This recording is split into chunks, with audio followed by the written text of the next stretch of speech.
oil pump change. All right, so it's the oil pan.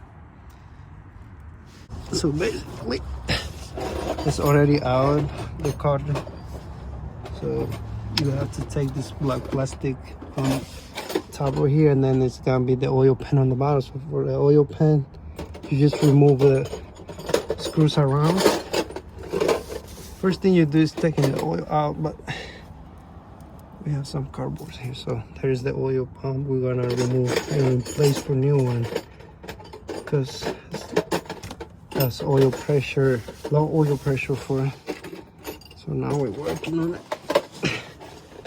We have it working right. We're doing on TT. If you have knowledge about the car, it's fine. You don't have knowledge, don't do it. It's not easy. After removing the oil pan, you have to change this gasket. We do have it right here. And well, if you need the part number, I guess it's down right here. And we have the oil, brand new oil pump to change it from out. All right.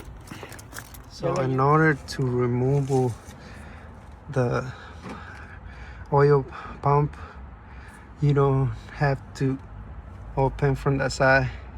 Just make sure the tensioner, you kind of pull and wiggle. You have to take first out the 3 screws and then wiggle the pump. Maybe you're gonna need second person to move the chain to the side like that and pull the tensioner to the side like this, so it wiggle the chain so you can pull out without taking apart the engine.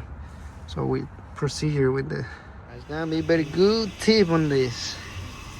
You have a, what is it called, the seals right here. You have to, you can buy new one or just transfer, but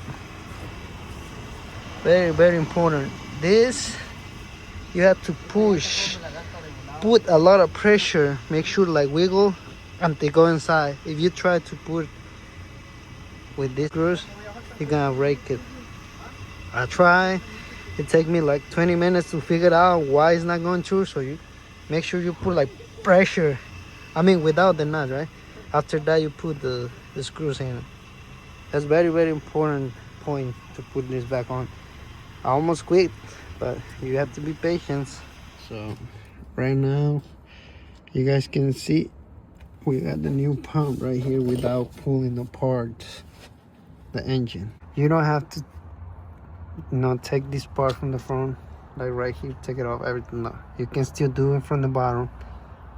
Just make sure that, like I said, you pull the tensioner towards this side, and you're gonna need a second hand to wiggle this. But first you have to remove these 3 nuts right here. 1, 2, 3. Let it loose. Pull the tensioner towards this side. I mean, where's my finger? Right, towards this side. Not too much because it's a spring. Someone's gonna just focus on the chain, and you kind of wiggle it around and then pull apart like towards that way. Put the pump to this side and the chain to the side, so you're gonna able to take it off without removing the front part of the engine, just the bottom part.